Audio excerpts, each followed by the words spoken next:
Kumusta? Mabuhay, magandang gabi, and maligayang pagbabalik sa akin channel. Ako po si Ovela. I am your host, Ovela, and to be honest with you guys, it was not in my plans to react to this video today.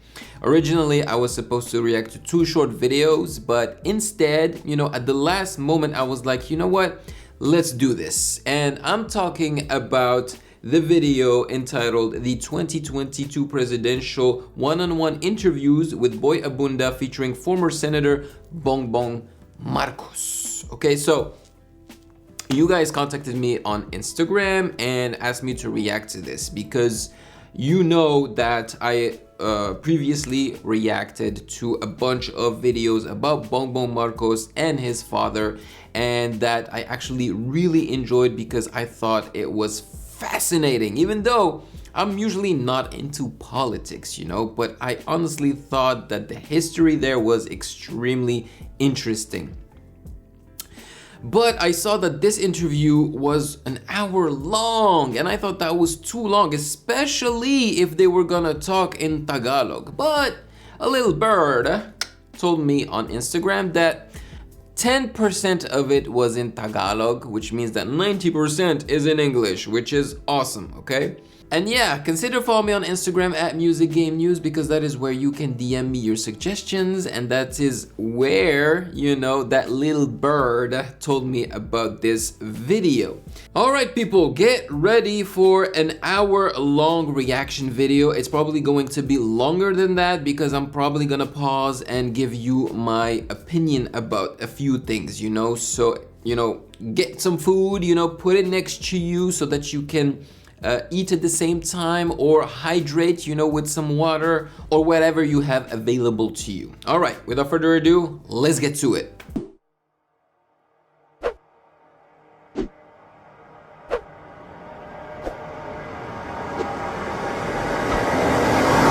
Okay, so clearly this is presented by ABS-CBN, which means that it's also owned by ABS-CBN. So I don't know how it's going to be regarding my channel, how I'm going to be able to publish it. So if I have issues, I will have to reduce the opacity of the video and maybe cut some stuff, but hopefully not. Good evening and welcome. Our This is guest serious. tonight is Senator Bongbong Marcos. Senator Bongbong, magandang gabi, welcome and thank you. Magandang gabi. Thank you very much for the invitation. Magandang gabi sa inyo lahat. And thank you for having me. Let's begin the interview. And let's talk about the environment.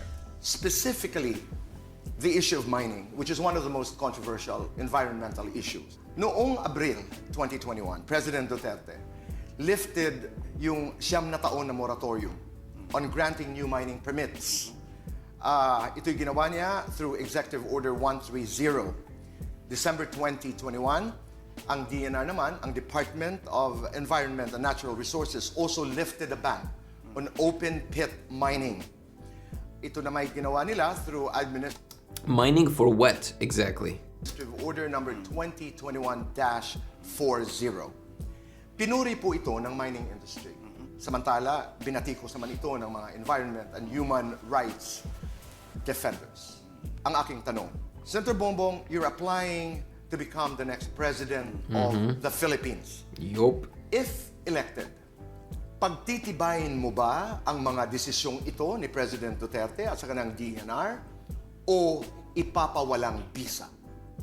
Well, Did he ask him if he would change the rules about mining or keep it the way Duterte, did in the past? mining talaga ay very controversial, pero dapat ang tingin natin dyan, that is also very valuable source of revenue for the government dahil ang laki ng ating mga natural resources dito sa Pilipinas. Dapat siguro, lalo na in these difficult times, we should take advantage of that. However, we have seen some of the disasters that have happened when it comes to mining. Okay. Kailangan lang talaga nating iwasan yan, the effect on the environment. We have sufficient regulations and we have sufficient monitoring. But hindi nasusunod. That is always the problem. We have the laws, but we are not able to implement them. We are not able to fully enforce them sometimes. So if we can do that, if we can take care of making sure that the environmental impact is in accordance with the law, then I think we can carefully exploit the natural resources to help the recovery. Okay, so he's saying that it's okay to mine, as long as it's controlled. Of our economy. Now, when it comes to open pit mining, I think I'm a bit wary about that because it is very difficult to control the pollution that's caused by open pit mining, the leaching that occurs in open pit mining. There are many occurrences that even after the mine has been closed and they have covered it up and they have planted trees or they built houses on it, lumalabas ang lason, may lumalabas na kung ano-anong mga chemical that are bad for the health of the people who are around it. Kaya siguro pag-aralan ngayon natin yan, baka naman meron silang iniisip na bagong teknolohiya na pwede nating gamitin. Teknolohiya, which means technology, right? Na sasabihin na safe ang open pit mining. But I have been studying this environmental problem that we have had since I was still in school, and open pit mining is one of those operations that talagang it raises alarms when it comes to, especially when it comes to exploiting natural resources and allowing the use of open pit mining. Okay, you worry about open pit mining, but you are open to sustainable mining. Absolutely, absolutely. I think it can be done. It is done in very many.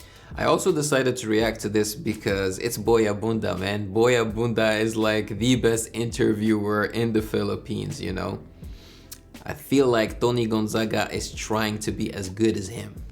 Countries, we will just have to make sure that we are cooperating with the private companies who are involved in this operation.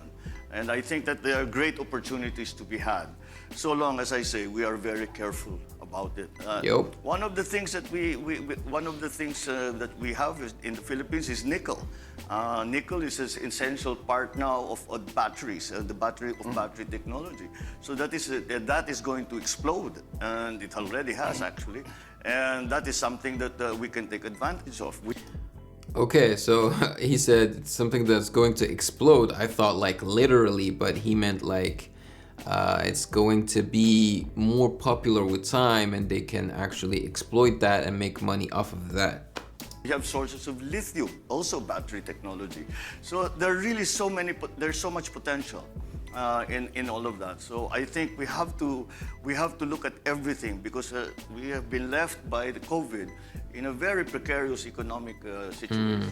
And therefore we have to explore everything that we can do to revitalize that Kung saan tayo pwede kumita in terms of revenue because napakalaki ng contribution din ng mining industry to our economy. Absolutely, and the estimates are in the billions of dollars per year. We cannot just ignore that, and we should make sure that like in any other industry, that the value and the profits stay within the community, and those that are working in the mines take advantage of this windfall. So, Senator, to be more specific, doon sa ban na nilift ni President Duterte, doon sa new permits ng mining, that's not a problem to you. Your problem is the open pit mining. Kasi if we talk about mining, yung mga nagsasabing responsible. He basically does not want the mining to hurt the people, to like the effect of mining to make people sick or something like that. Miners, ilan naman sa kanila, di ba? May mga nangyayari pa na water pollution. To poison people, basically. Yung mga displacement of the locals. That's right, yes. At marami pang iba. Yes, but those are the things that we can remedy. Because the mining operation, if we keep it away from, I suppose, the congested communities kung saan maraming tao, it will make things a little better. Another issue about mining that's not spoken about very much are the benefits and compensation of those who are working in the mines. They work in a very difficult and dangerous You're situation. talking about salaries, not just people who were displaced. No, I'm talking about the people who actually go into the tunnels and marami tayong nagiging casualty dyan. Kailangan natin na balikan, tiyakin naman ang kanilang kalagayan. Let's talk about COVID-19. Senator, sa kasalukuyan po, dalawang bagay ang alam natin tungkol sa COVID-19, tungkol sa pandemya. Ang una, pinadapa na tayo ng pandemyang ito. According to DOH, over 3 million cases sa bansa, over 50,000 deaths as of today. 50 or 15? 3 million cases sa bansa, over 50,000 deaths 50,000 deaths, yeah. as of today. That's a- Sabi naman ng Johns Hopkins COVID-19 dashboard, more than 300 million cases around the world and over 5 million deaths. Maraming mga Pilipino ang nawala ng trabaho, kabuhayan, at mga mahal sa buhay. Pangalawa po, Senator, aside from being vicious, this virus is unpredictable. Maraming mga variants na ang ating narinig. Alpha, Beta, Gamma, Delta, may Delta Omicron. Plus, may Omicron. The virus acquires genetic changes. It mutates, in other words. Yeah. How, ano ang form niya sa susunod, kailan, nobody knows. Ang aking katanungan po, kung ikay papalarin manalo bilang presidente ng Pilipinas, and given the unpredictability and the viciousness of this virus, ano po ang iyong programa pagdating sa COVID-19? So basically, he's asking, what's your program to deal with COVID-19, right? Well, when it comes to COVID-19, ang lagi kong sinasabi dyan, I summarize it very simply. I call it jab to jobs. What we first have to do is to get vaccinated. And we have to roll out the vaccines properly. We have to make sure that the vaccines are effective and safe, have been handled properly. And now we have gotten to the point, the last statistic that I saw was 54 million Filipinos have been Yes, but the issue here is that if this stupid, this stupid COVID keeps mutating, they can't keep, vaccinating us every time the COVID mutates. You know what I mean? Like, you just can't keep doing that. I don't want to get a vaccine every 6 months. That's just not right. I don't think we should keep putting our body through vaccination. I don't think that would be the right solution. I feel like COVID is becoming something like the flu. I feel like at some point we're just gonna have to learn and live with it. bakunahan na, fully vaccinated na. Hindi pa tayo umaabot dun sa tinatawag na herd immunity. Kailangan talaga natin paabutin ng 70-75%. At sana yung kalagayan na nakikita natin sa Europa, sa ibang bansa, kahit tinatamaan ng Omicron, nag-positive, hindi na lang masyadong pinapansin kasi parang flu na lang para sa kanila dahil 95% sila vaccinated. So dapat yan ang habol natin. Once we get ourselves in a safer condition that we manage the pandemic, or we have to now be thinking, even while we're just slowly working our way through the pandemic, ngayon pa lang, dapat iniisip na natin kung paano natin ibabalik ang ekonomiya. Kagaya ng sabi mo, ang daming walang trabaho, ang daming nasira ang plano, lahat. Ang palagay ko, I would even amend that. I would say, hindi marami, lahat ng kahit sino. Lahat ng tao sa buong mundo yata naramdaman itong COVID na ito. And so we have to come back to give our people, get them back to work. And how do we do that? We do that, in my view, we do that by revitalizing the MSMEs, the small businesses that comprise 95% of our businesses and 62% of our employment. Really? In businesses. Okay. They have been very hard hit. The government can help them with the lower taxes or tax holidays, amnesties, etc. The private sector can come in with microfinancing and all that. Agriculture also needs to be looked at because it's a creator of jobs. And if it Is this what you mean by the jobs to jobs concept? Yes, the idea is just once we are in a safe condition, then we have to get people back to work. We'll never be in a safe condition. Like, COVID is never going to go anywhere. You know what I mean? It's just gonna keep mutating, but I think our body is gonna become more resilient to this virus, just like we're more resilient to the flu, right? But you know, even if things go back to normal, I honestly think that we should learn from what just happened and keep wearing masks when we go indoors. Not when you're in your house. In your house, you don't have to wear a mask, but when you go to a mall, to a store, to, you know, something like that, you keep wearing your mask and keep washing your hands as soon as you get home or as soon as you get into a store. You know, use some sanitizer, something like these should become habits. Yan lang naman ang habol. Pag tinanong mo ang Pilipino, ano palagay mo sa COVID? Yung COVID, wala akong trabaho, wala akong pera. So yun ang talagang dapat na priority. Ngayon pa lang, pinaghahandaan natin. So agriculture, tourism, and we should do this, we should go back to the concept of PPPs, public-private partnerships. And that way, PPPs. we can bring together different segments of government working together so that the economy will come back and hopefully come back even stronger than it was pre-COVID. Of course, we're hoping na sana'y wala nang bagong variants na dumating. But sabi ko nga kanina, this is so unpredictable, we don't know what's going to happen next. Pagdating doon sa vaccination, hindi pa tayo nakakaabot doon sa 70, 75. What is your message to people who refuse to be vaccinated? Well, they must understand that we cannot force people to be vaccinated. Karapatan ng tao. And yet, some countries, you know, they force you indirectly. Like here in Canada, you know, they're not, you know, coming to your house and pulling you and trying to vaccinate you, you know. But they make sure, they make it hard for you to live without being vaccinated. So basically, if you're not vaccinated, you cannot go into stores or you cannot go to restaurants because the restaurant is gonna require you to show that you've been vaccinated, you know, in order to get into the restaurant. Stuff like that. You won't be able to travel if you're not vaccinated, you know what I mean? So, well, if you wanna do those things, you're gonna have to get vaccinated. Tao yan. Hindi mo pwedeng pilitin na mag-vaccinate. Ngunit, sana naman maunawaan nila na kapag sila ay hindi nagpapabakuna, ay yung lahat na nakapaligid. I wish you would speak in English, man, on this topic. It's a topic that is interesting and that, you know, touches everybody on this planet, so...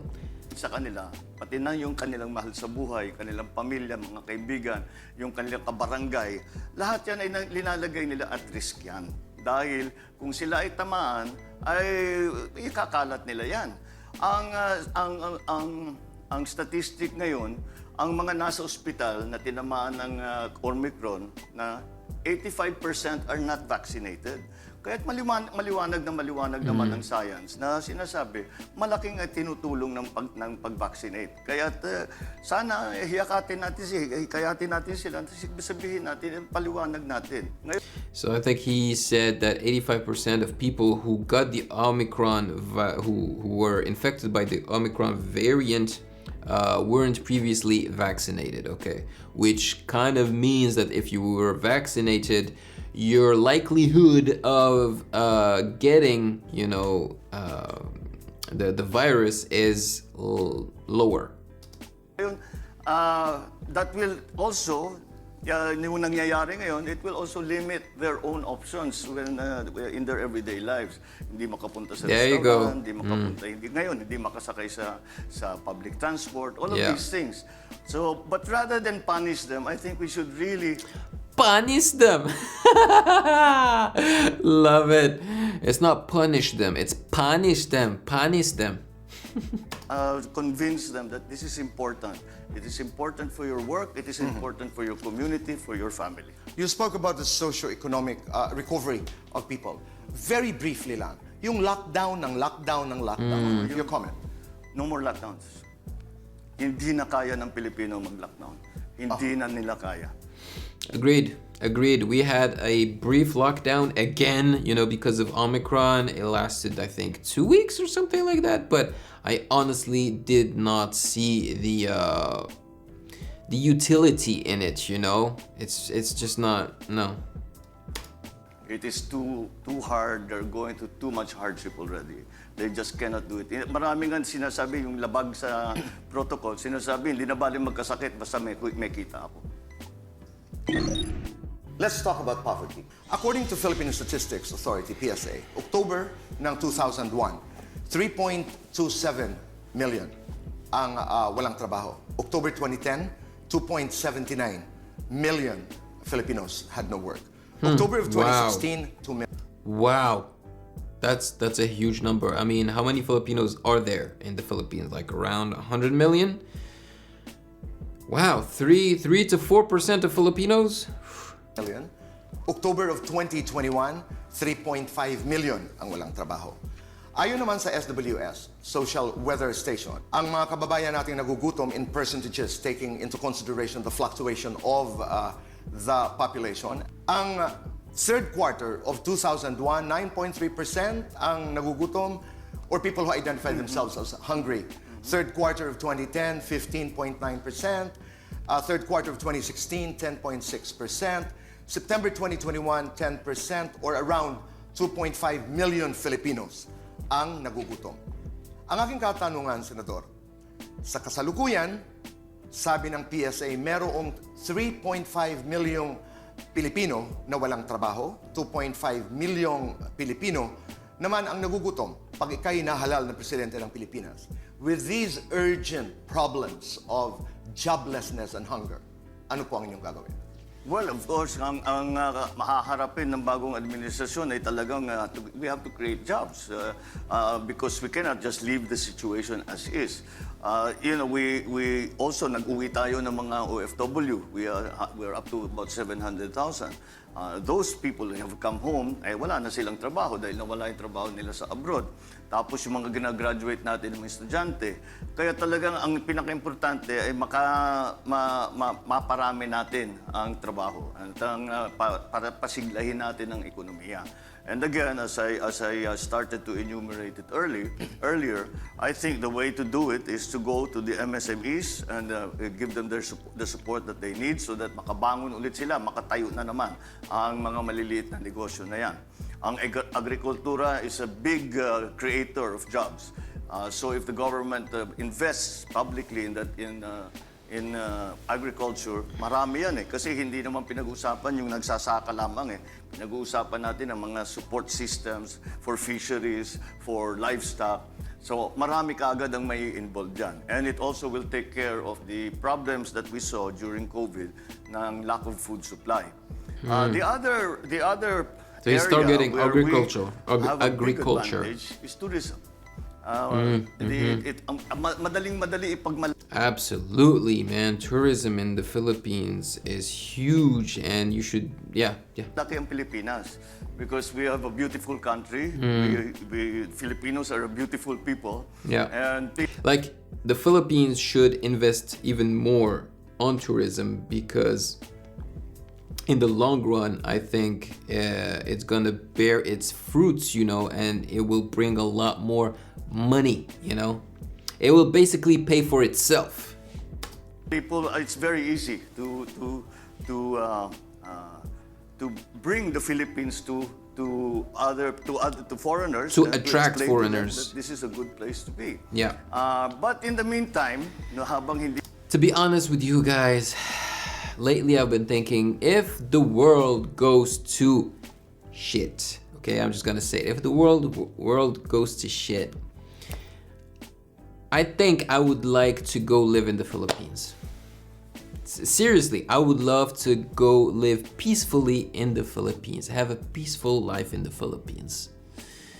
It's one of the destinations that interest me the most. And not just because it's beautiful, but because of its people. Just the nature of its people. Like, yeah, I would love to go back and live in my country, Algeria, right?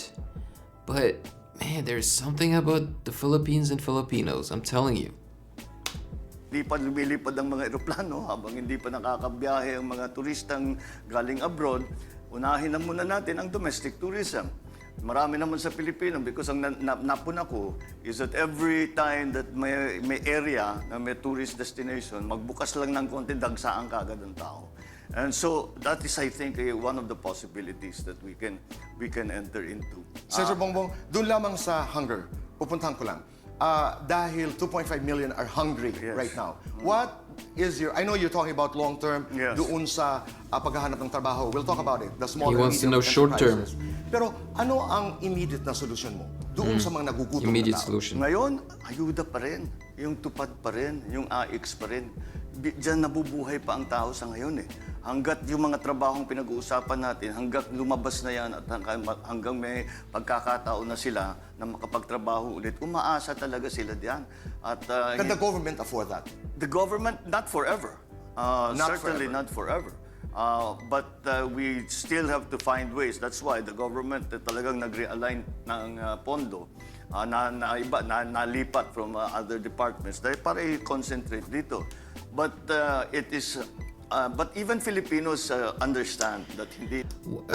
Maybe the Philippines can do like Algeria, because I know in my country, Algeria, the basics are very cheap. You know, like milk, bread, and other things, you know, are extremely cheap, so that even the people with that basically don't have much money can still purchase those things and survive on those things. You know what I mean? Maybe in the Philippines they have a system like that. I don't know. Dito forever, kaya kailangan may trabaho. Ngunit sa ngayon, hanggat wala pa yung trabaho, talagang umaasa ang tao sa ayuda. May pagkakaiba bang ayuda at saka ang dole out? Hindi. Pareho. Hindi. It's a transfer payment, as they call it in economics. It's not. But it's, you know, So magkaiba po yun? Hindi, ganun din. Pareho rin? Pareho lang eh. Dahil Alright. it's walang kapalit. For example, yung basta't magbibigay ka lang ng ayuda. But it is not the same. It is something that it is not the same as yung sinasabi nila. Pagka nagbigay ka lang ng pera, walang mangyayari dyan. Kailangan lagyan mo ng sistema, etc., etc. Pero dito ngayon, iba yung usapan dito. It is an emergency. And so we have no choice. It's an immediate solution to an urgent problem. Right now, unless you provide jobs, unless we're fully vaccinated, that's the only solution. Senator, mabilisan lamang, because you talk about So basically, you have to take care of the vaccine and the pandemic before you can, you know, give jobs to people. Yeah, because otherwise, it ain't gonna happen. pagbigay ng suporta doon sa mga small, medium enterprises. Very briefly lang, para maintindihan ng taong bayan, paano gagawin yun? It comes from the government, magbibigay ng kapital ang gobyerno? I think you'll find lahat ng aking mga solusyon, it will involve many sectors of the economy, many sectors of society. In this case, I think the private sector has to be involved. The government cannot do it by itself. Hindi kaya ng private sector na nag-iisa. So, kailangan talagang magsama at magtulungan ang private sector. Kailangan din naman ng private sector yung mga MSMEs. Kailangan ng mga magandang agrikultura. Kaya basta pareho ang ating ninanais at makagawa tayo ng magandang partnership, sa palagay ko magkakaroon what we call synergy between the two forces that are helping the Philippines. Okay. Punta naman po tayo sa OFW, the Filipino migrants. As of So is this topic about Filipinos that go work abroad and completely migrate to other countries, you know, to live? September of 2019, I'm not sure what OFWs mean. The W is for workers. ang estimated number of OFWs ay 2.2 million. Ang remittances na naibibigay ng mga OFW sa Pilipinas ay ang sumusunod. $28.9 billion noong 2018. $30.1 billion noong 2019. $29.9 billion noong 2020. And $25.9 billion as of October 2021. What do those numbers represent? Is that the money that the Filipino that migrate to other countries brought back to the Philippines? I don't get it. Sa 2018, remittances sent by OFWs accounted for 11% of the total GDP of the country. Ah, okay. Sa kabilang dako naman, Senador, may tinatawag na social cost. Ito yung unquantifiable social cost that contributes to the destruction of the Filipino family. Kung ika'y papalarin maging presidente ng Pilipinas, how do you balance the economic contributions of the OFWs and this unquantifiable cost, social cost, that contributes to the destruction of the Filipino family? The ideal is that nobody has to go. That we have enough jobs here in the Philippines na hindi natin kailangan magbiyahe sa abroad. Unless talagang, not by necessity anyway, that they have a choice to remain here in the Philippines. Baka may magandang pwesto, di puntahan nila para mas malaki ang kikitain nila. But we have to give them access. The ideal is to bring them all home if they want to come home. But of course, we are a long way from that, and you are very right. Nah, that's not gonna happen. Like, they're not gonna come back home, especially if they've been living in a foreign country for a long time. They've gotten used to that country. They've gotten used to the infrastructure of the country, to the ways of the country. You know, it's really difficult to go back. I mean, I've been living here in Canada for 15 years. I don't see myself going back to live in Algeria, for example, you know, unless things get really bad in Canada. But I'd rather stay here. I'm comfortable here, you know. It's not spoken of very much, but we should speak of it more. Because there is a tear in the social fabric pagka matagal na nawawala ang OFW, and with all the problems that it brings. So again, it boils down to jobs. It boils down to jobs here in the Philippines, and the only way to bring those people home, to bring our workers home, is to provide them with jobs. The 700,000 or so that have been repatriated from other countries, they left the Philippines because they could not find jobs. Now we have to find them jobs here in the Philippines, and so. But I'm interested to know what are the other reasons, you know, as to why Filipinos leave the Philippines to work abroad. You know, some people, you know, decide to migrate to other countries not because they couldn't find jobs in their country, but because, I don't know, they're more interested in other countries. I don't know. I want to know what are the other reasons. patong-patong talaga ang naging problema dahil dito sa COVID. Like, for example, in Algeria, yes, there are a lot of people who decide to leave the country because it's easier to find jobs in other countries.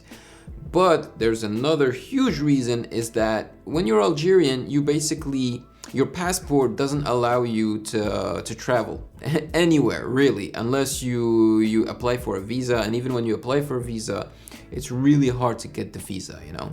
For example, an Algerian who wants to go to Canada, you can't. You have to apply for a visa, and most likely they will refuse, right? But for example, if you're Canadian or American or French, you know what I mean? Your passport alone is very powerful, you know? You don't have to ask a visa to go to a huge number of countries, you know? Like pre-COVID, like as a Canadian, if I wanted to go to France, if I wanted to go to, I don't know, South America, a bunch of South American countries and a bunch of European countries, I don't have to ask for a visa. You know, I just go. I take my passport and go. You know what I mean? So there's a sense of freedom when you become a citizen of a, you know, powerful country. So there are a lot of reasons. The original concept of OFWs was in the early 70s, after the oil crisis, when the Middle Eastern countries suddenly found themselves loaded down with plenty of cash because tinaas nila ang presyo ng langis. And so they went into a building spree. And we're spending, I think Saudi Arabia was spending $10 to $12 billion in 1974-75 a year on infrastructure. We wanted to take advantage of that, and we did. But the idea was they were contractual workers. Pagka natapos yung kontrata, natapos na yung building na ginagawa nila, natapos yung kalsada na ginagawa nila, uuwi sila. Hindi sila... Okay, so they took advantage of the fact that, countries like that who wanted to build infrastructure, they wanted to send Filipinos to help build those infrastructures, but then come back to the country. But I'm guessing he's going to mention that those people actually did not come back. Sila may iwan habang buhay, doon na silang magtatrabaho. Unless gusto nila yon. So that was the concept then. But we have become so dependent, as you say, 11% of the GDP it's is huge. provided by the remittances of our OFWs. Thank you. There you go. He explained it very well. So yeah, it's the money basically that the OFWs and immigrants bring to the country. Let us recognize the contribution that they are doing to the economy and to the country. Marami mga nagsasabi, mga bagong bayani, sila talagang dapat na malaki ang utang loob natin sa kanila. Ngunit, hindi natin sila tinutulungan. So if you think about it, that's not a problem. But what Boy Abunda mentioned in his question, he wants Bongbong Marcos to talk about there is a specific thing that this situation of OFWs and immigrants create in families, the fact that families are separated, I think he wants Bongbong Marcos to talk about that. Now, they have just passed the creation of the Department of Migrant Workers. Of migrant workers. I think that is an excellent solution. Because pagka nagkakaproblema ang ating OFW, ang DFA ang pinupuntahan, Foreign Affairs, ang embassy ang pinupuntahan. Ang embassy, walang budget yan para kumuha ng abogado, para iuwi yung namatay, o para whatever the problems they might have. This department will take care of that. They kumukuha na lang sila kung saan-saan. DOJ, baka meron sila yung abogado. Department of Labor. Now the Department of OFW will institutionalize that. So You are for the creation of this. Absolutely. Well, it had been created. Puntahan ko lamang, Senador, yung Bagong Bayani because I have had conversations with teachers. Kasi pag tinatawag nating Bagong Bayani, tama naman talaga, mga bayani naman talaga sila. But somehow it normalizes the risks of working abroad. Parang, when you say, oy, Bagong Bayani, ang mga OFWs, totoo. But it normalizes and it also negates, it also denies the very reason why they went abroad. Yes. Tama ho kayo doon, ha? Wala namang trabaho kasing maibigay dito. So, ano ho ang inyong, again, it's that balance that I'm trying to say, na Bagong Bayani ka nga, pero napakadelikado naman ng trabaho, karamihan at least, no? Well, we have to grow the economy well enough so that we can say you have a choice. Kung nais ninyong magtrabaho sa labas, at kung dito sa Pilipinas, o kung gusto niyo sa Pilipinas, may trabaho naman dito. Pero pakiulit lang, Senador, tama ba ang aking pagkaunawa that the ideal for you is that walang aalis sa bansa na naghahanap ng trabaho? Not by necessity. Not by necessity. Not by necessity. May people Okay. sasabihin na, Yeah, he wants to change that thing. He does not want Filipinos to leave the country by necessity. He wants it to be a choice. I get it. And some people just want to leave their country, they're looking for a challenge and they want to go for an adventure.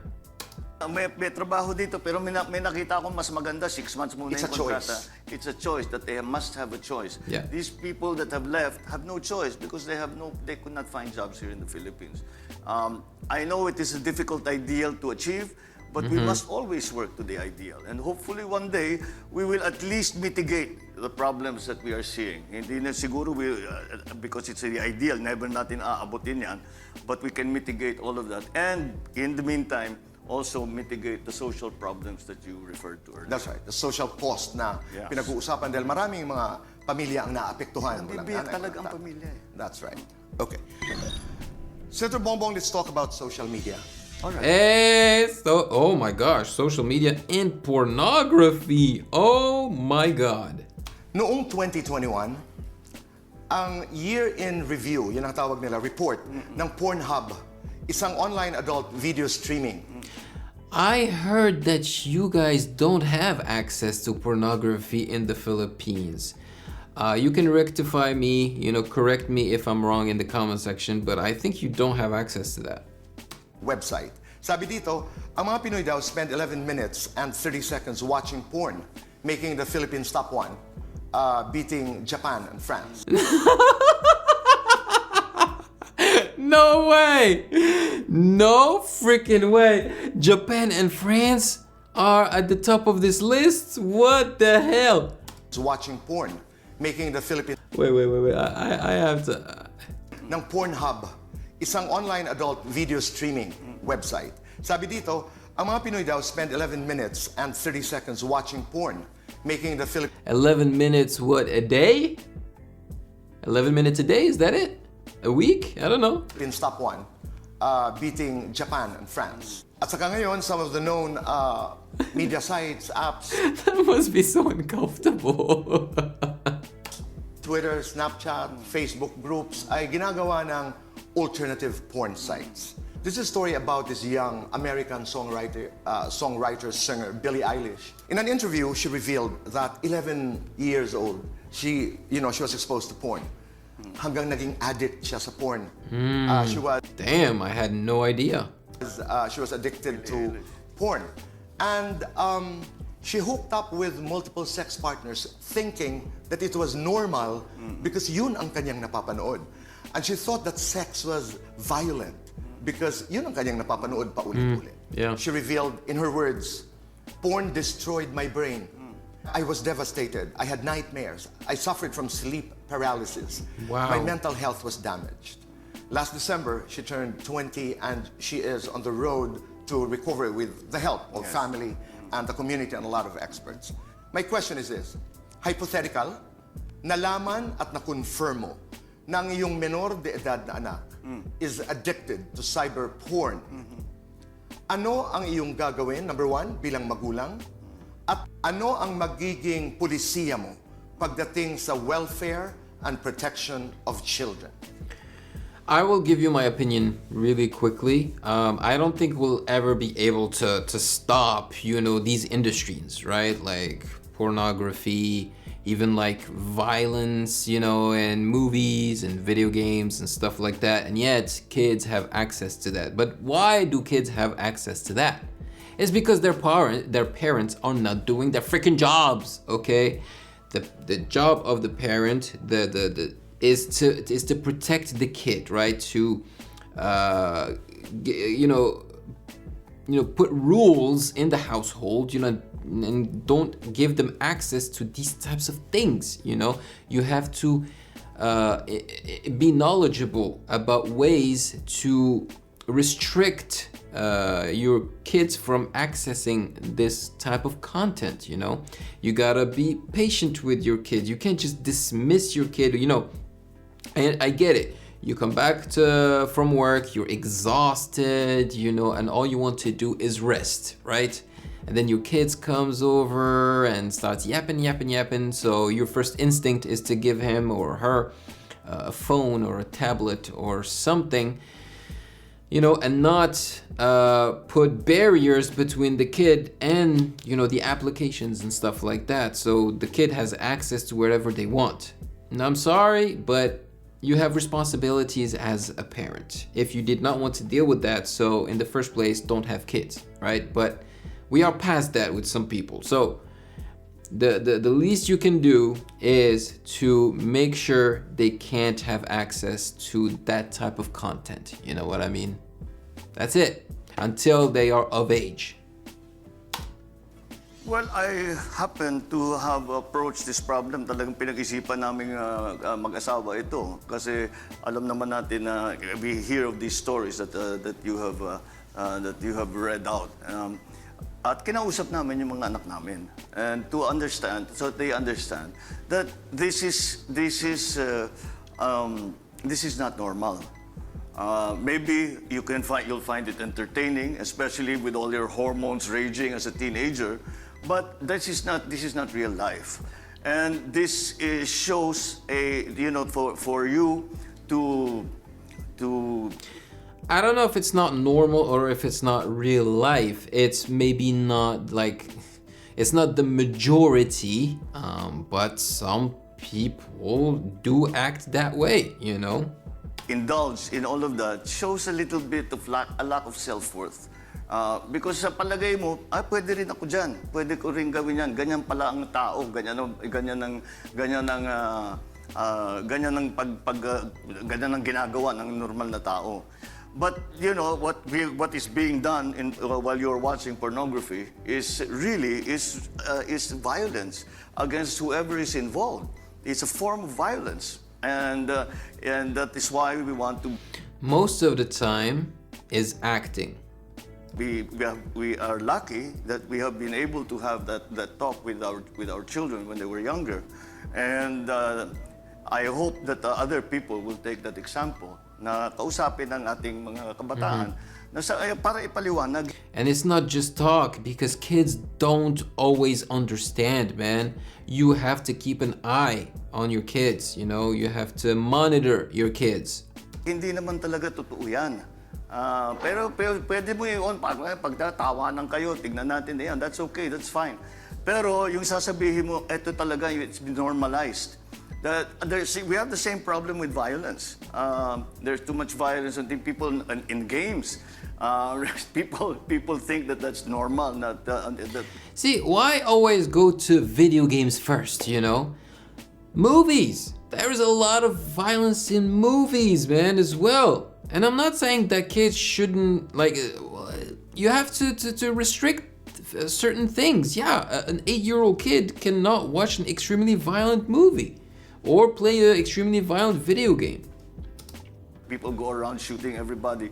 Or in the case of pornography, that people go around doing the things that they see in pornographic films. And so it really, again, is a social problem. And the parents have to be involved in this, in explaining that this is harmful.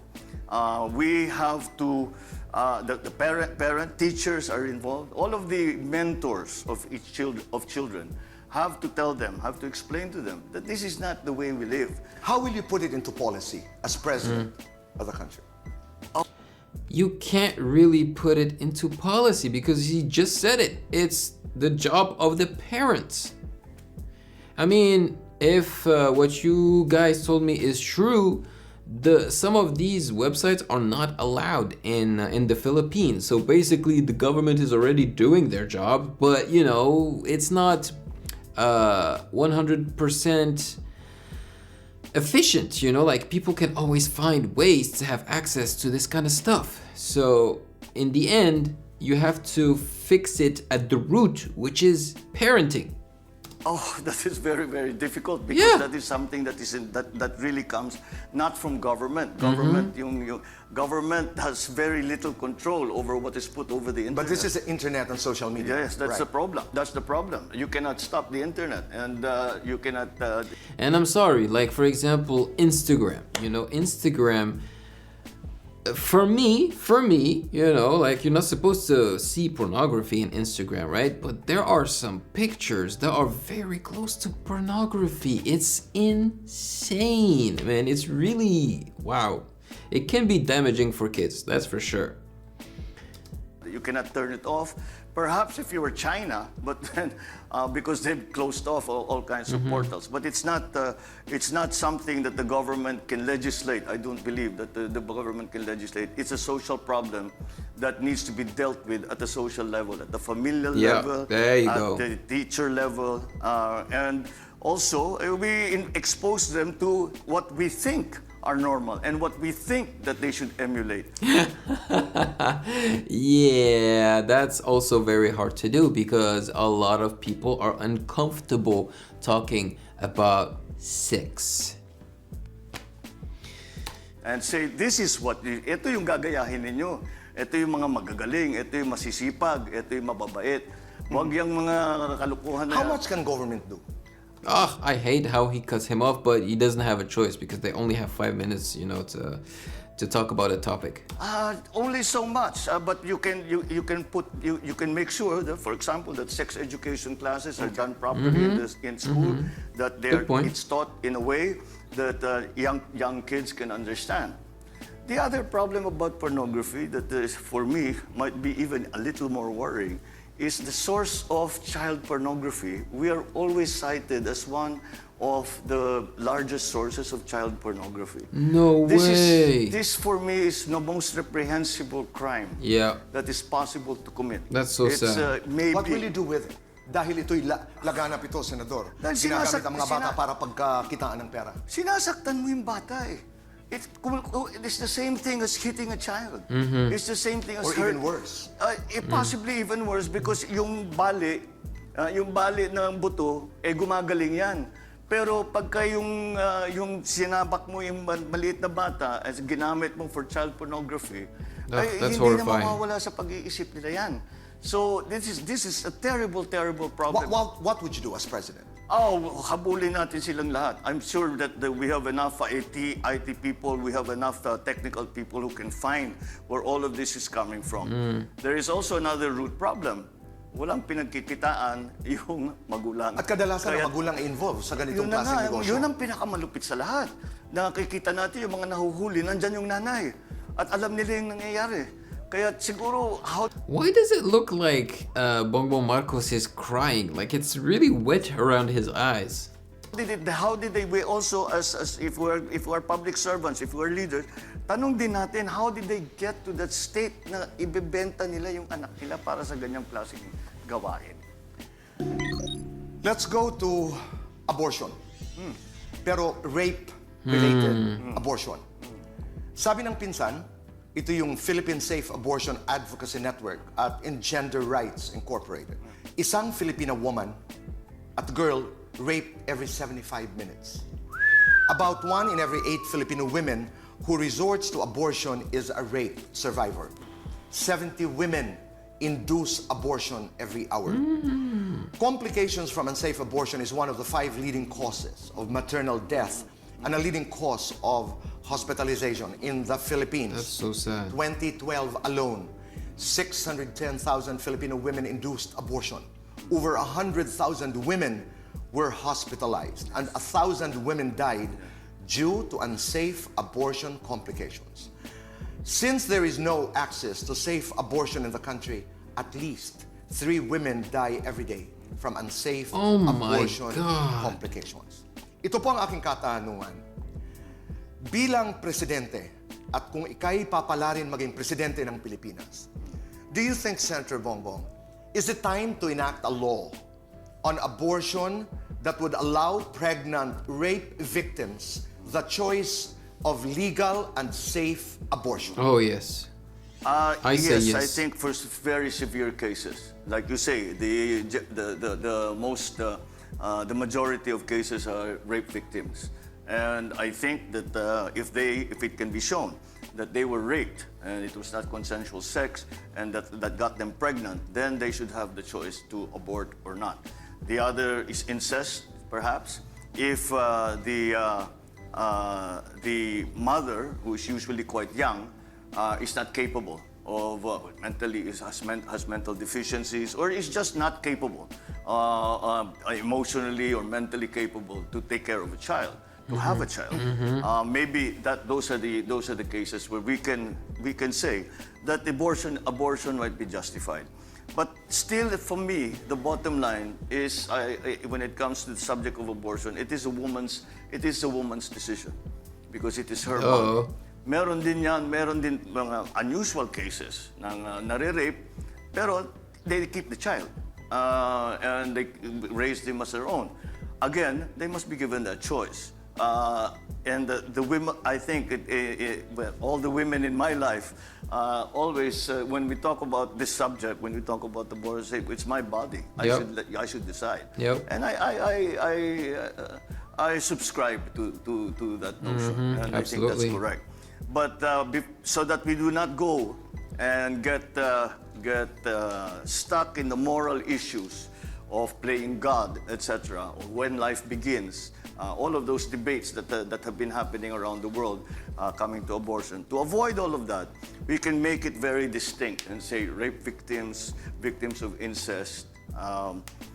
If the mother's life, health is in danger, if they take the pregnancy to full term, maybe that will be another possibility. But beyond that, I don't think we we need to do more than that when it comes to Senator abortion. Bongbong, this is totally against the position of the Catholic Church. Tayo'y Whew. 80 Man, boy Abunda is going hard, man. He is not holding back at all. Whew, this is, yeah, because it's true. It goes against, religion, Christianity and all that. So he wants to know what Bongbong is gonna say about that. Ooh. percent or more Catholics in this country, at ang sinasabi ng ating relihiyon ay They are against abortion, right? The religious people. walang conditions. Abortion is not allowed. It is killing an Yeah. innocent human being inside the womb of a mother. What do you say to that argument? Well, I cannot argue theology. All I argue is what the statistics that you The facts. that you have given me. 60,000 people, 60,000 are hospitalized. Is that the figure? Yeah. Because of botched abortions. How many people? How I also heard that in the Philippines, people can't even divorce. Like, that is just ridiculous to me, man. I'm not trying to offend anyone, but it's just so stupid. how many women die? Every day. That's more what I'm. And that's a more important consideration to you than, religion. If you're a public administrator, that should be the concern. Is this death Yeah, his job is to protect his people. rate so high? And we can do in one fell swoop, maybe Well, I mean, his job would be to protect his people if he is elected president. we can avoid a large percentage of that. We should do it. Kasi maraming mga kwento. Halimbawa, I read a story about a woman na merong dwarfism na hindi kaya manganak. Meron naman isang doktor na pinaaral yung kanyang nagpaaral sa kanya. She was raped. There are incestuous rapes. So, kasi ang inaalaw dito sa Pilipinas ay yung tinatawag na therapeutic abortion. Na halimbawa, ang mga doktor ay nariyan at if you are choosing between the life of the mother to save the mother, Yes. you are allowed to do it. Yun ang That's aking right. pagkakaunawa. That's right. So, in severe cases, katulad doon sa mga minention ko, you are okay Yeah, with that's what he abortion. said. Almost certainly, because we want to save the lives of people. We want to save the lives of women. And that's what, in effect, we will be doing if we allow these critical cases to avail of that therapeutic abortion that you mentioned. Again, as a public administrator and as a public servant, what you are looking to is to avoid all of these tragedies. Every single one of these statistics that you have read is a tragedy in itself. It affects the woman involved, it affects the entire family, generally it affects the community, it affects them for the rest of their lives. Senator Bongbong, walang batas dito sa Pilipinas na naglalaman ng iyong mga sinasabi. As President, would you initiate a law that clarifies your position on abortion? Well, if the Congress will pass a law, and that is the will of the people, and the majority of the Congress as representing the general populace, if it is their will that we have that, then He wants basically to know if it's if this topic is a priority of Bongbong. Let's talk about drugs, Senator Bongbong. Drugs, yeesh, that is Pupunta- a huge problem in the Philippines, and Duterte made sure to fix a few of these problems. I think he was also known for that.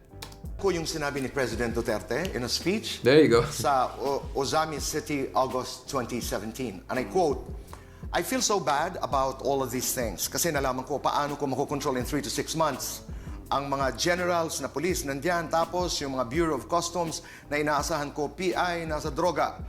How will I succeed in nasa droga? Alam ko na nagkamali talaga ako. Now, magtanong kayo, ang Pilipinas, are we or are we not a narcotics country?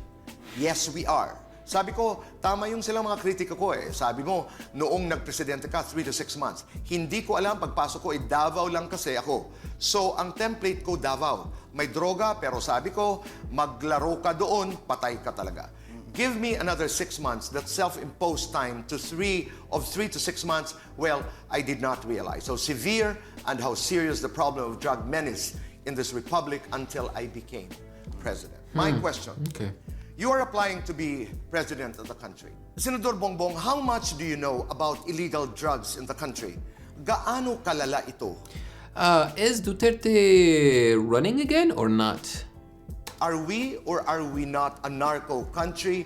Depende sa iyong kaalaman tungkol sa problema ng illegal drugs. Ano po ang programa mo laban dito? Well, nakita natin, unang-una, kailangan natin ituloy ang war on drugs, kung tawagin. Because the problem continues to exist. Nandiyan pa rin ang problema. Kung itatanong mo, I don't know what a narco state is, but we have seen, I think everybody. A narco state is like, I don't know, I guess Colombia or something like that, you know, where drugs basically, you know, have a huge percentage of how much money the country brings, I guess. Can see the influence of the drug lords in our everyday lives, in our political lives, in our economic lives. There you go. And so talagang insidious. Kaya actually yung nag-uusap kami ni President Duterte noon, sabi niya talagang hindi ko na-imagine na ganito kalalim at ganito kabigat ang problema ng droga. Kaya para sa akin kailangan natin ipagpatuloy ang laban kontra sa droga. Ngunit siguro nakita natin na talagang sinagad ni Pangulong Duterte ang pag-enforce ng mga batas against drug dealers and drug addicts. And I think we are beginning to realize that enforcement only takes you so far. Kailangan natin din pag-aralan ang prevention. Because Duterte's enforcement is very drastic. And what he's saying is that it works, you know, on the short term, but that's it. At saka ang cure. Ang prevention, ang pagtuturo sa ating mga kabataan na huwag silang papasok dyan sa ganyang klaseng bisyo, sa ganyang klaseng buhay, at masisira at mawawasak ang kanilang buhay. Kailangan paulit-ulit natin sinasabi all the way to grade school, paulit-ulit through high school na hindi talaga. So he's speaking a lot in Tagalog, but I'm thinking he's saying that you should try to fix this problem you know, at the root of it, meaning that you have to, again, teach people about drugs and let them know that it's not a good idea to, you know, deal drugs, but also consume drugs, you know, yeah. Na naririnig talaga nila yan. And the other thing is yung cure. Pagka sumabit na talaga yung tao, na-addict na, meron tayong rehab naman. When we treat them rehabs. properly, na we should expand our rehabilitation facilities, more not just regional, which until hanggang bawat probinsya. Yeah, but you should also try to make it cheap, you know, to get rehabilitated, because if it's too expensive, I mean, most druggies don't have the money, you know, to spend on the rehabilitation. So Siguro dapat meron dahil malala talaga ang problema. And it should be affordable. I think you know we cannot it's not a problem that will be solved by only the police, only maybe the military. Brutality. Because we see, tingnan mo ang example ng United States. Trilyon na ang ibinayad nila, ang ginastos nila para tanggalin para labanan ang drug war. Nandiyan pa rin even more than ever. I like how he thinks, man. He's basically he studied history, right? Like he saw how it worked, you know, throughout time, and saw that you can't fight drugs with power, basically. Like you have to be smart about it. Yeah. Consider it a health issue or a crime? Oh, most certainly. Because talaga naman hindi tumatagal ang mga addict eh. Their health is always at risk. They are not productive. They are not productive members of society. They do not even help themselves. What they are doing is destroying themselves. So yes, it is a health issue. It is a social issue. It is one of the great problems that we face in the modern world. When does it become a crime? When does The drug problem become a crime? A crime. For me, I think that we should treat addicts as patients and Okay. as people in need of a cure. It becomes a crime when you are involved in the distribution, the sale of illegal drugs. That's when it Okay. becomes. You discussed kanina When you're trying to basically infect other people. yung implementation, sinagad yun, pero kailangan merong prevention at saka cure. Policy-wise, anong gagawin niyo po? Ganun talaga. Patibayin natin yung rehab kaagad. Dahil yun na nga, yung sa rehab. That's cure, ang rehab. Yung cure ang rehab. Kasi marami na tayong addict. Kaya the President often quotes the statistic he has 4 million addicts in the That's right. Philippines. And if we take that at the face value, that's 4 million people who need our help. So we have to give them that help. And so we have to put into place the system of rehabilitation. There are many ways of doing it. There are plenty of lessons to be learned from other countries. And let us learn those lessons and apply them, what is applicable to the Philippines. Let us apply them quickly. Yeah. The president's figure of 4 million was, I think, when he was beginning as president, because right now, the latest data we have is at about 1.7 million. Kanina, Senador, tinatanong mo kung anong narco country. By definition, it is a country where the economy is controlled by drugs. I don't think we are there yet. We are not. Yes, but we could be if we do not do something quite effective in the next few years. Sabi niyo po, ipagpapatuloy ko ang war on drugs. Yes. Is it going to be bloody? No. Well, even No, that's what he's saying. He's saying you should not fix this problem with blood and power and guns. You know, it's not about killing these people. It's about educating them and healing them. in the enforcement side, my idea is to make it more focused. Because medyo wholesale ngayon ang enforcement. That i-focus natin dun sa mga malalaki talaga.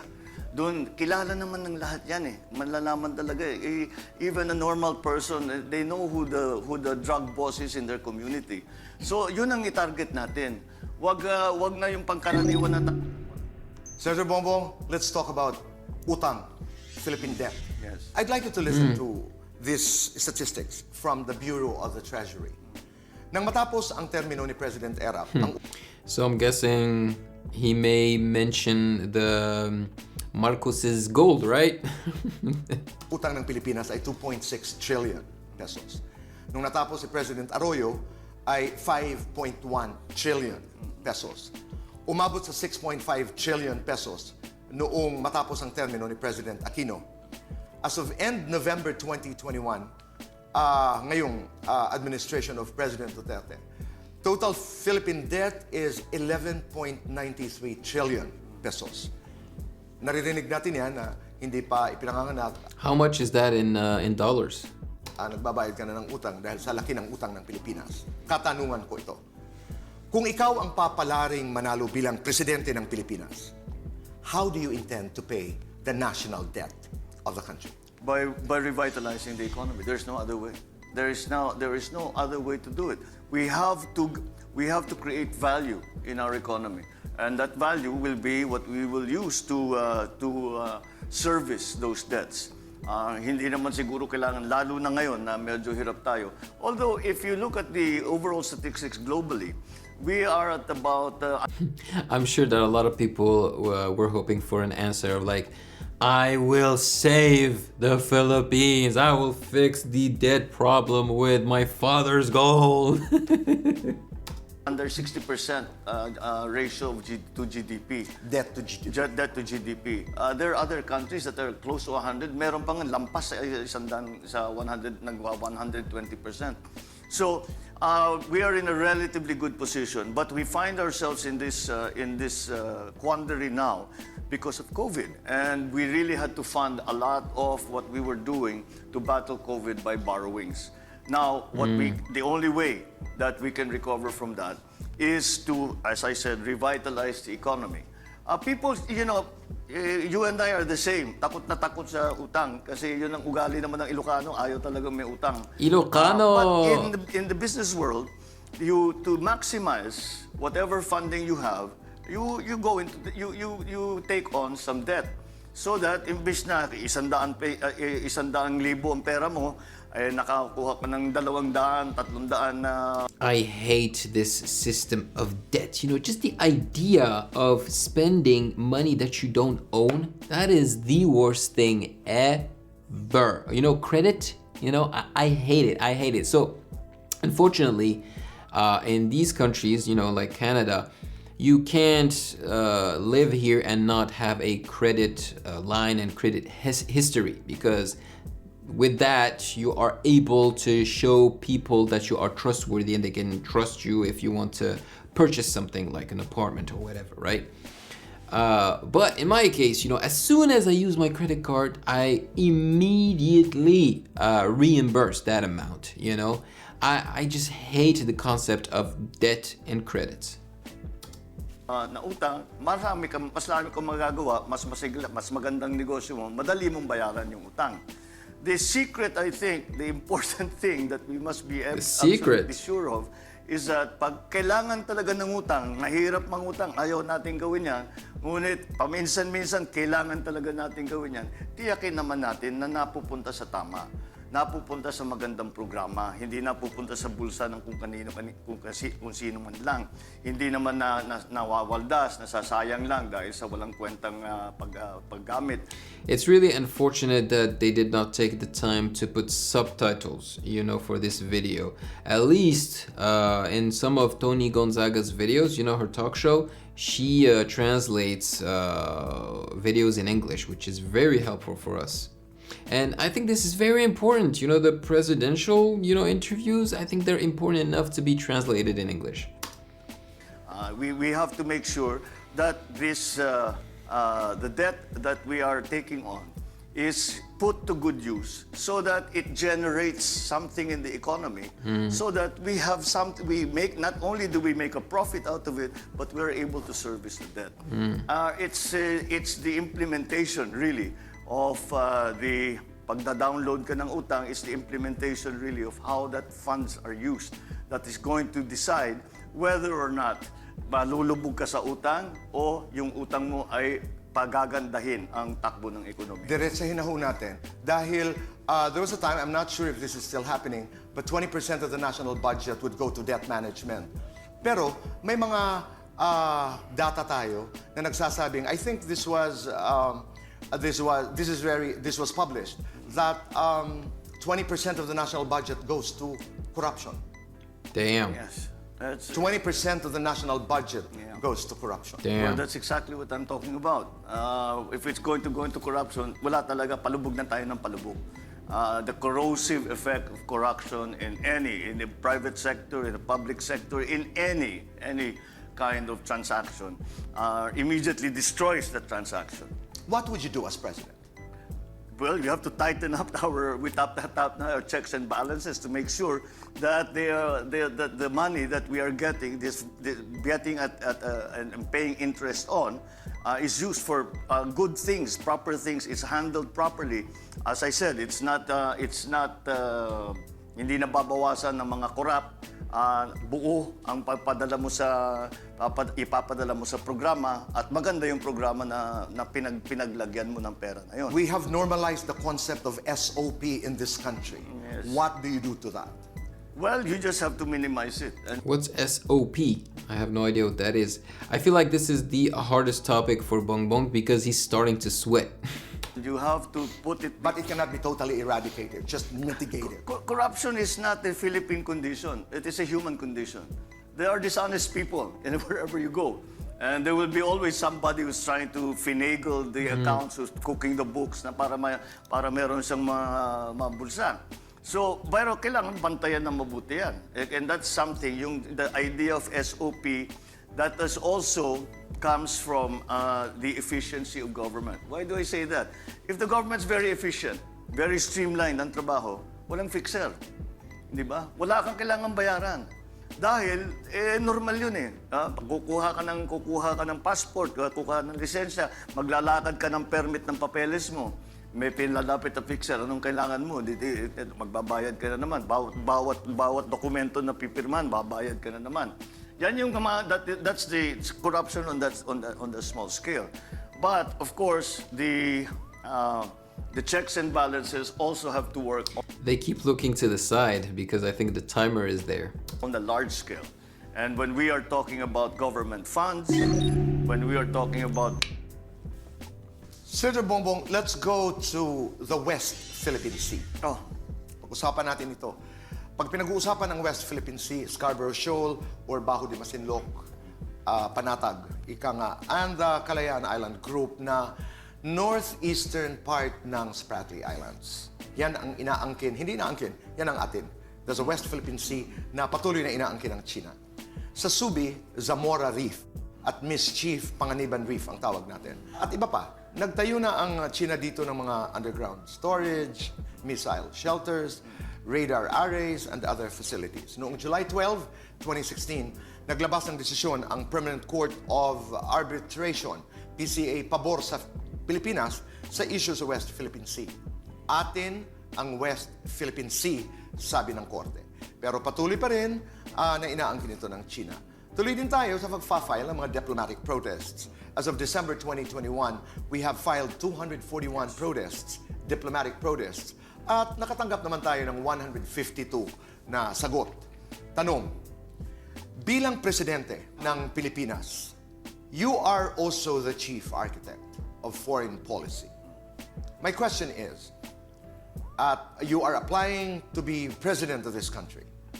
If all diplomatic efforts fail, do you think the Philippines is strong enough and prepared to fight a defensive war against China to protect our territorial sovereignty? well, first of all, I go back to the premise. We must not allow diplomacy to fail. It is the only option that we have. There you go. He answered it, meaning that the Philippines is not strong enough to fight a war. If that's the only option, right? The only way, there are three ways where territory can be gained or lost. And one is to arbitration with the agreement of both parties. Kasi arbitration nga, there's an arbiter between two different parties. Ang problema dyan sa China ay sinabi na nila, hindi kami signatory dyan, hindi kami makikinig kung ano man ang magiging findings ng court. So, nandun na tayo. So that arbitration is no longer an arbitration if there's only one party. So it's no longer available to us. The second way that territory is lost or gained is through war. Now, that I believe is a option that we must dismiss outright because it is a completely ludicrous assertion that going to war with China is going to be advantageous to the Philippines or even to China, for that matter. Nobody wants to go to war. China does not want to go to war. The Philippines must not go to war. The third way is by bilateral agreement. And that's what we are left with. Bilateral agreement with China. We must continue to engage China.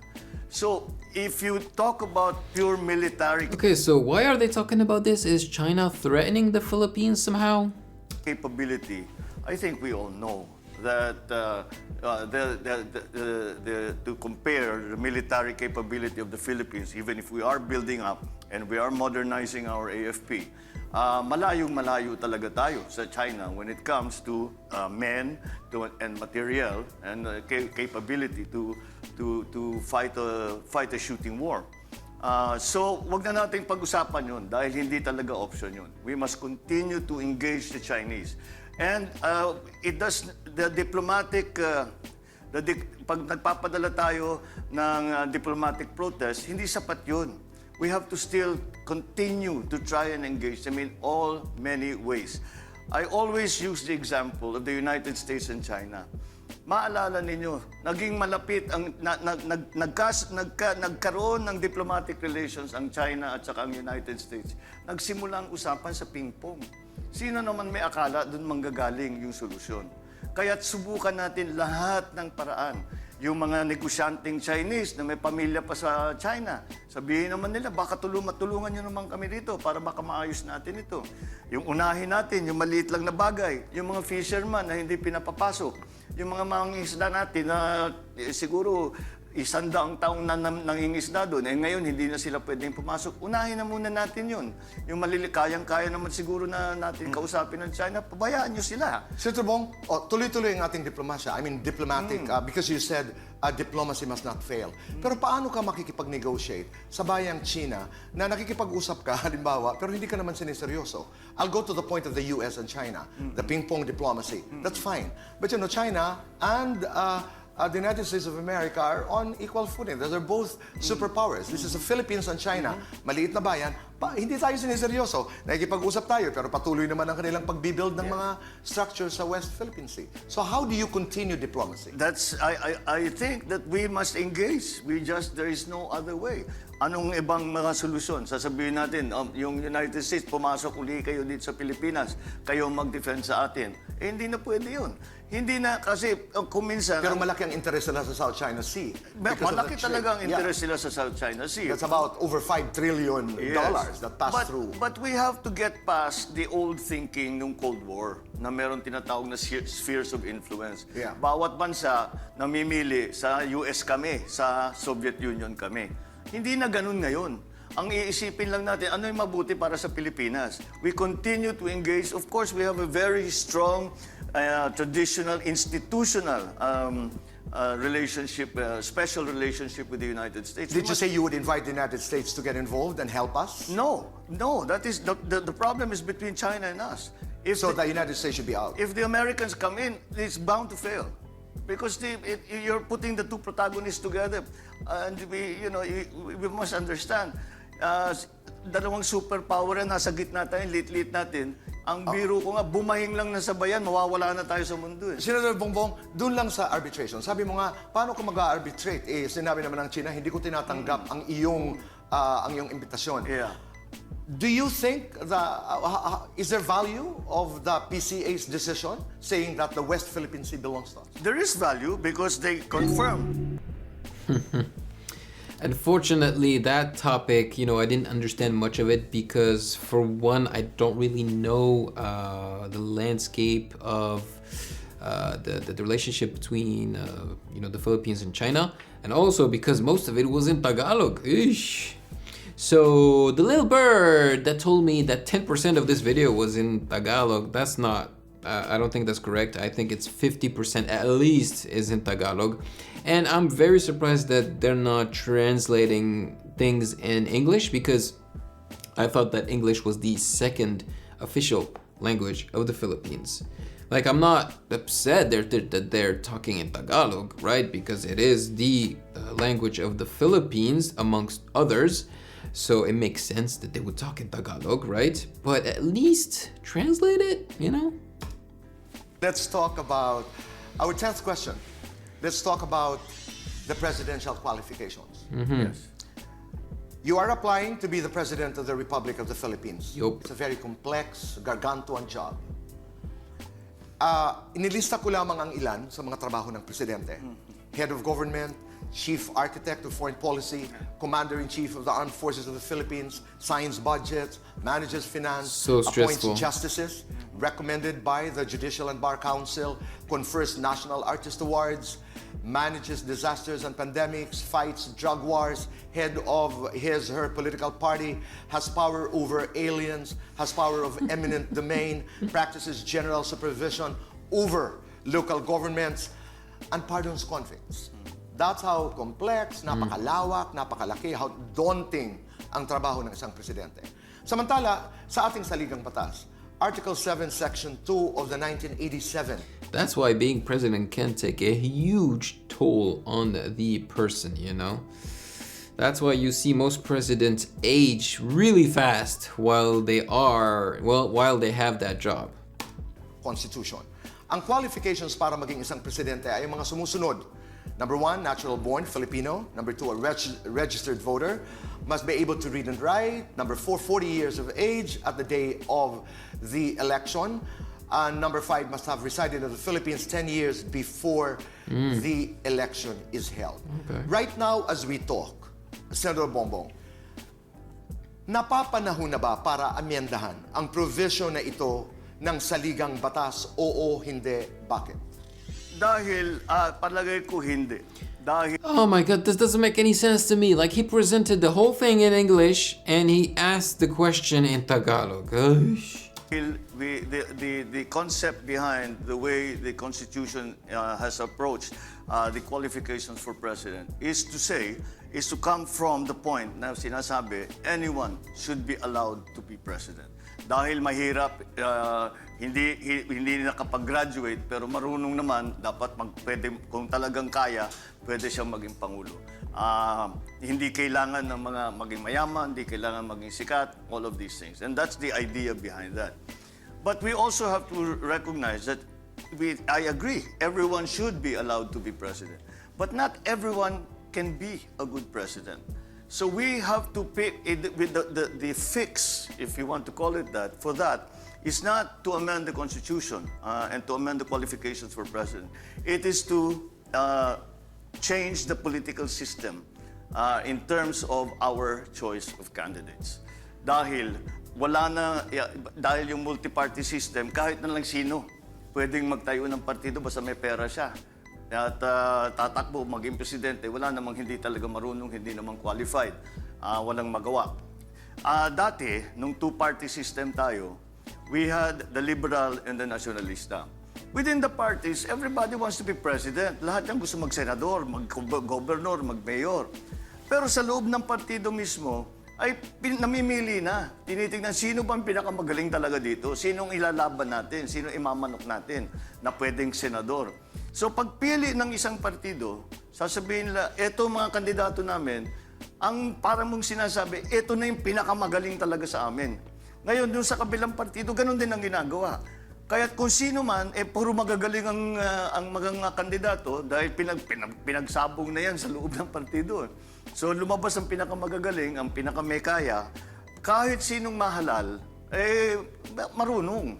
And that, I think, is the way we can, the way that we can. I was a great proponent of the multi-party system because of my experience studying abroad, where I see that it has worked. But it has not really been a successful experiment. So you are for the two-party system in the Philippines? I think because we lack the political maturity yet in the Philippines to understand that ideology must play a part in the multi-party system. Yan po ang ibig sabihin nyo na ayusin natin ang ating political system by going back to the two-party system. I think that para nasala na yung mga kandidato na parang Great Britain, for example. There's a quote that says, every prime minister, there is no amateur who becomes a prime minister because you have to be an MP. Yes. You have to be an MP to be nominated to be prime minister. You wanted to say something, Senator? Well, the difference between that and the two-party system is that their party stands for something. When you talk about the Conservative Party, they're conservatives. They talk about the liberal, they're liberal in their Democrats in and the thinking. Republicans may stand sa taxes at saka sa abortion. The Green Party in Germany started off as an environmental party for environmental issues. All of these things that we haven't yet learned to adopt. And that's why I think we should start thinking about going back to the old simpler system that we can always guarantee that whoever is elected, I'm not talking only about the president, but whoever is elected in any position, all the way down to mayors and to councilors down at the lowest level, ay lahat yan may pinagdaanan na, may kakayahan. And you can effect changes without having to amend the Constitution. Am I right? I'm not very familiar with this. No, Kasi, you cannot. No, I mean, but you can have rules, no? I mean, can you add? I mean, I don't know how to do it. But like Myanmar, for example, peculiarities ito eh. Hindi ka na pwede magpresidente pag ang iyong asawa ay foreigner because of the Aung San Suu Kyi. That's right. And then Turkey, I think, is higher education is required. Indonesia ay high school graduate. France requires a bank account. A bank account. Yeah. So, titingnan mo ito bilang presidente. But you're already discounting a large part of the population. Now, if like Turkey, you say you need to have a college, you need to have a college degree, then Are you sure that every single citizen has access to a college education? If that's so, baka pwede yun. But we cannot guarantee that. You are, again, as I said, excluding immediately with no reason except their educational attainment a large part of the population. Malay mo yung isa dun genius na napakagaling na aayusin lahat ng That one and many other requirements. Ang dami nilang mga requirements.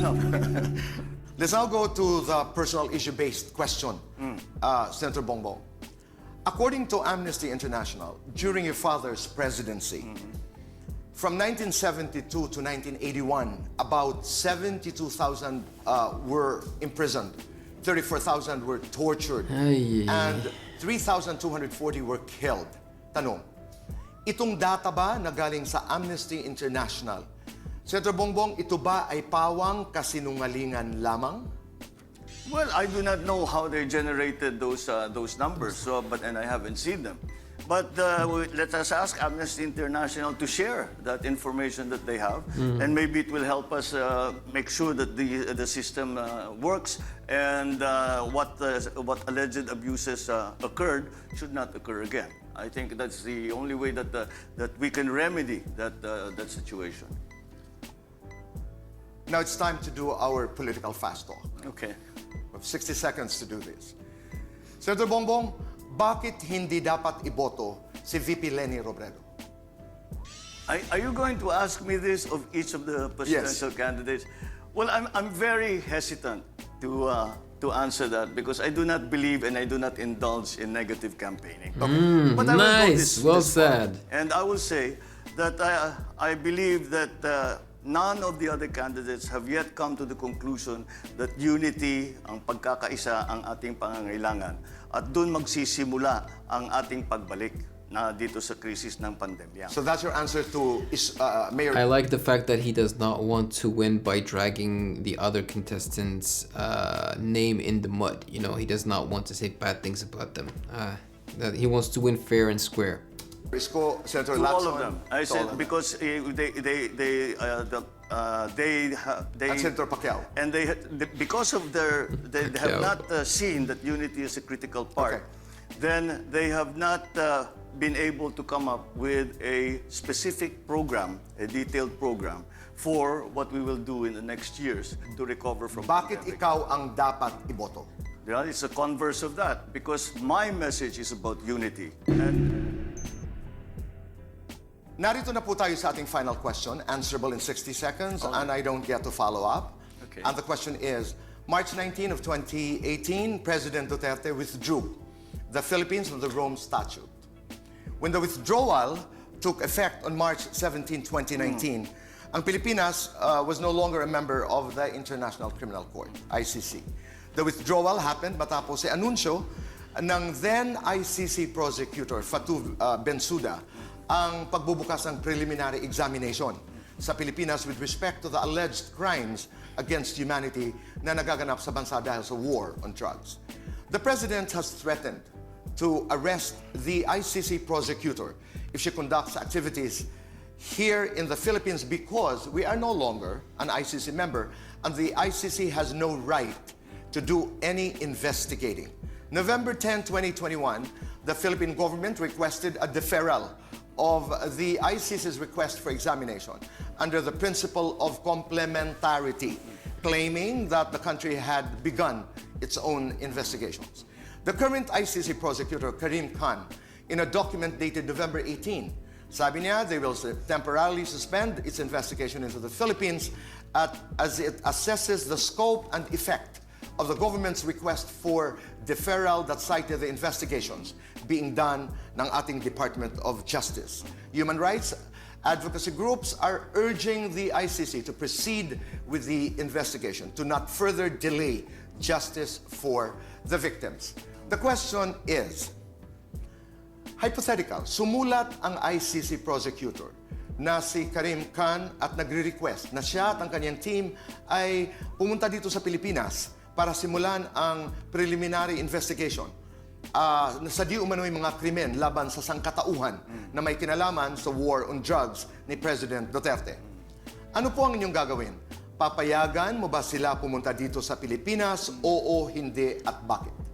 Papayagan ko sila dito, pero magturista lang sila. Dahil ang pagkaunawa ko sa ICC, the ICC is there pagka walang judiciary na nag-ooperate sa isang bansa. Dahil nagkagera, dahil nasira lahat, the economy has collapsed, etc., for whatever reason. Diyan papasok ang ICC. We have a functioning judiciary.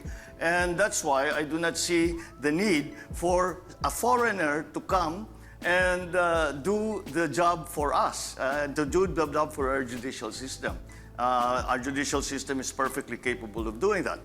And it also raises a great many questions about jurisdiction and sovereignty. What is their jurisdiction to come here into the Philippines and conduct an investigation? Is that not a violation of our rights as a sovereign nation in the community of nations? Those questions need to be answered before they can be allowed any investigation. Okay, we have finished with this interview. So I will leave the parts where they were speaking, interacting in Tagalog, obviously out of respect for the Filipinos that are interested and that are watching the reaction video. But clearly there were maybe 3 interactions, meaning 3 topics where they were speaking more in Tagalog than English, where I couldn't really follow, unfortunately, but I still enjoyed this video because, they talked about some very current and interesting topics. Okay, so, and of course, I'm only reacting to Bongbong because I know about him, I informed myself. I've reacted to a bunch of videos about him and his father. So I was interested in this, but please don't take my thoughts about this interview, too strongly, because clearly I'm not.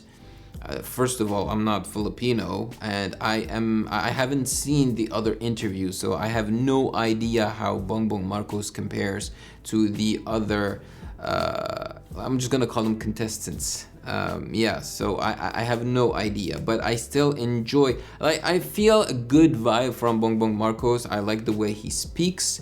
He's pretty eloquent, when he speaks in English. I don't know about Tagalog, because I don't understand Tagalog.